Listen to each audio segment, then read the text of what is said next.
이번 주에는 그림을 2개 그렸어. 이유는 조금 이따가 말해줄게. 먼저 이 그림은 원래는 2번째 이튿날 그린 그림이긴 한데 스케치부터 조금 깔끔하게 그려보려고 해. 과슈가 다시 덮을 수는 있지만 해보니까 좀 탁해지는 게 싫더라고. 그래서 가능한 스케치한 선을 따라서 조심스럽게 그리는 게 이번 그림의 목표입니다. 지난번에도 여러 번 이야기했던 것 같은데 가을을 좋아한다는 이야기. 가을을 좋아하는 건 가을이 적당하기 때문이거든. 어떤 사람들은 또 이도저도 아닌 것 같다고 가을을 싫어할 수도 있겠지. 그런데 사실 그거야말로 정말 쉽지 않은 일이거든. 적당한 것, 이도저도 아니기에 좋은 것, 이것 아니면 저것으로 나누는 건 내가 좋아하는 방식은 아니라서 그렇잖아. 세상은 그런 식으로 설명할 수 없는 일들이 가득하니까. 적당히 뜨겁고 적당히 차가운 그 경계에서 느슨한 유대로 왜 서로를 배려하면서 애정을 잃지 않는 그런 친구 같아. 그런 친구 만나는 거 정말 쉽지 않거든. 지독한 여름을 뚫고 나왔다는 거에 야 진짜 너무 수고 많았다 하면서 그 뭔가 그런 거 있잖아. 함께 일한 동료들하고 박수치면서 마무리 인사하는 그런 기분? 그런 기분으로 가을을 맞이하는 그런 마음이랄까? 그리고 가을은 유독 짧잖아. 점점 짧아지는 기분이야. 여름은 계속 길어지는데 말이지. 그래서 더 좋아하나 봐. 너무나 짧아서. 그 순간뿐이라서. 오늘은 지나간 사람들에 대해서 이야기해 보려고 해. 어쩌다 보니 멀어진 사람들, 그것에 관한 이야기야. 누가 그러더라고. 관계에서의 유통기한은 서로가 서로에게 원하는 게 없을 때 끝이 나는 거라고. 처음엔 동의할 수가 없었어. 내가 친구한테 원했던 건 그냥 우정 그 이상이 아니었으니까. 친구인 상태? 뭐 같이 노는 것. 그런데 생각해보니까 그것마저도 서로에게 뭔가를 원하는 거였던 거지. 아 그렇구나. 그렇게 생각하니까 말이 되네. 그것조차 원하는 게 없어지는 그런 상태가 되는 거라면 맞는 말이구나 하고 인정하게 됐어. 어렸을 때는 왜 이미 수명이 다한 우정인데 그런 게 흐릿해지는 게 싫어가지고 다시 선명하게 만들어 보려고 먼저 연락도 하고 안부도 묻고 막 그런 걸로 안달복달 하던 날들도 있었거든. 그런데 그거 다 소용없더라. 멀어질 사람들은 멀어져. 그게 또 한쪽만의 잘못은 아니거든. 아니 때로는 그 누구의 잘못도 아닐 때가 많아. 그래서 슬퍼할 이유도 없어. 이건 정말 아주 자연스러운 거니까. 유통기한이라는 게 그런 거 같아. 너와 나의 우정은 언제까지야 라고 딱 정해져 있는 게 아니라 그냥 우리가 엔트로피의 증가를 멈출 수가 없는 것과 같아. 그 사이에 뭐 별 노력을 다 하겠지.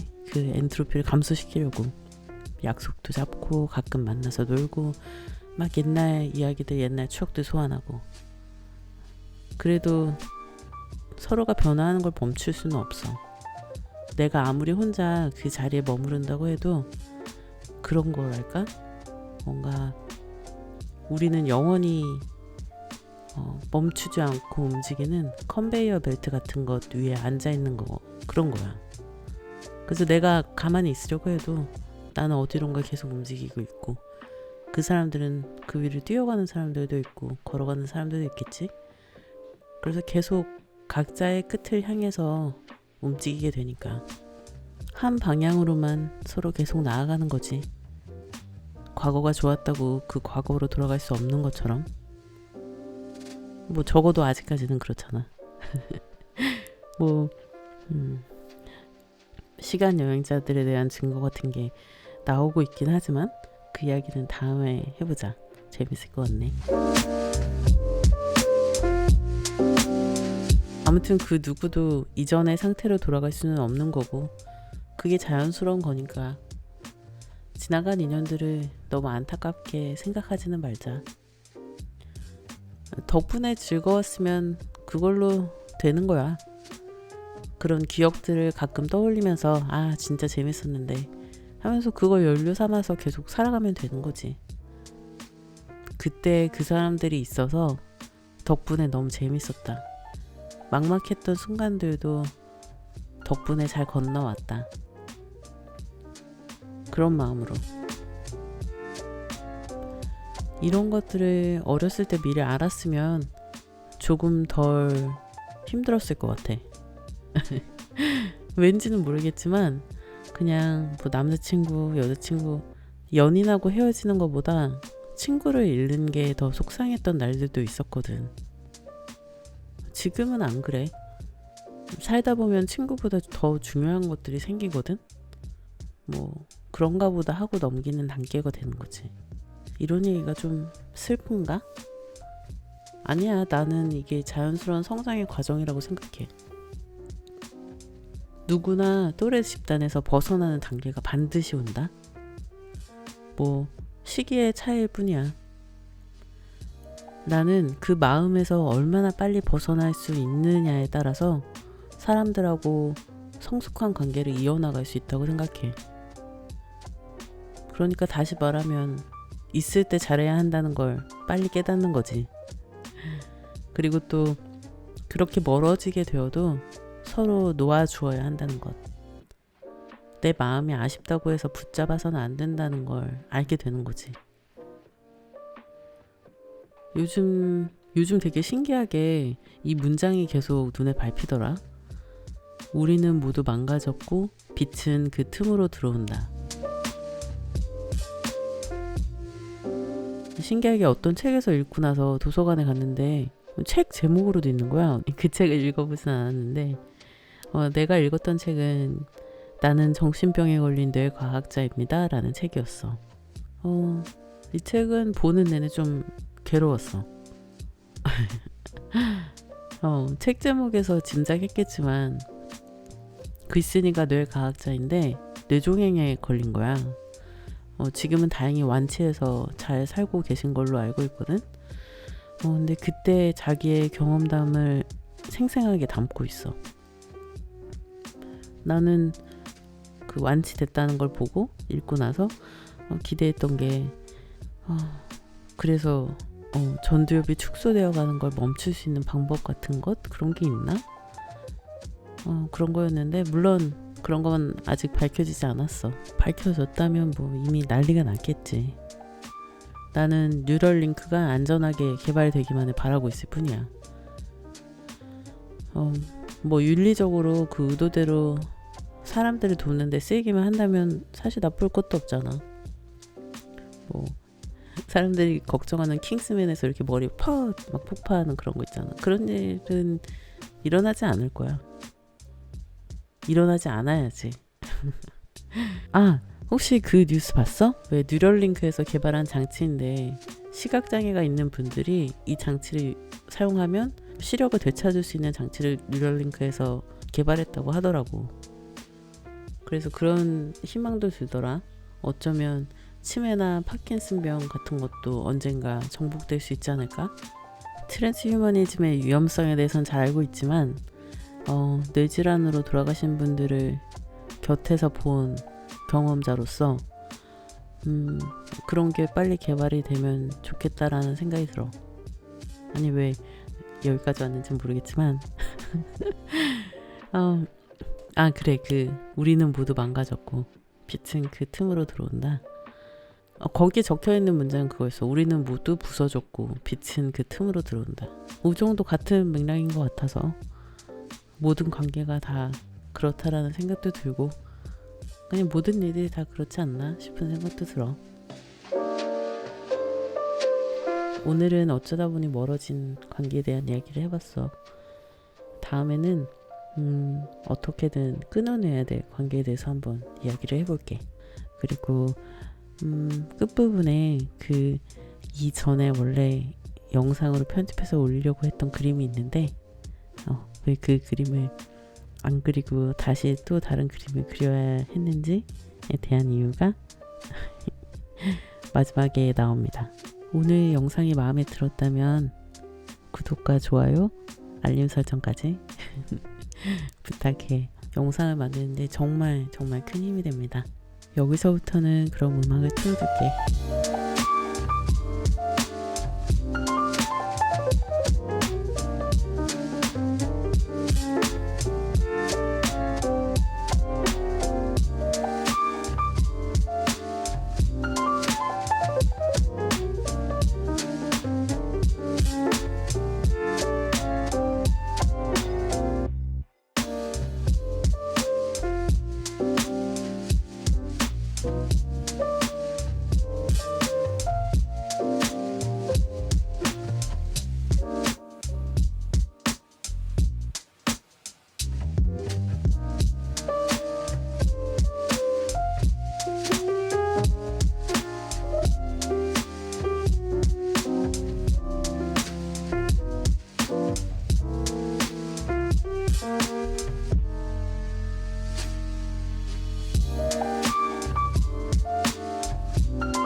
이게 두 번째 그림이야. 이 그림은 결론부터 얘기하자면 망했음. 컬러가 이분하게 페인팅 되지 않아서 잠시 보류하도록 하겠습니다. 원래는 자유롭게 손 가는 대로 내가 봤던 풍경을 그 느낌대로 그려보고 싶었는데, 그리고 나서 다시 보니까 영 마음에 안 들더라고. 그래서 일단은 넘어가자. 내가 과슈로 할 수 있는 건 다 한 것 같아. 그래서 이 그림은 일단 미완성인 상태로 둘 거야. 그리고 나중에 뭐 색연필이나 아니면 다른 재료 같은 걸 섞어서 살려볼게. 그건 언젠가 망가진 그림 다시 그리기 콘텐츠로 다시 만납시다. 오늘은 여기까지야. 오늘도 끝까지 시청해줘서 고마워. 그럼 다음에 만나. 안녕.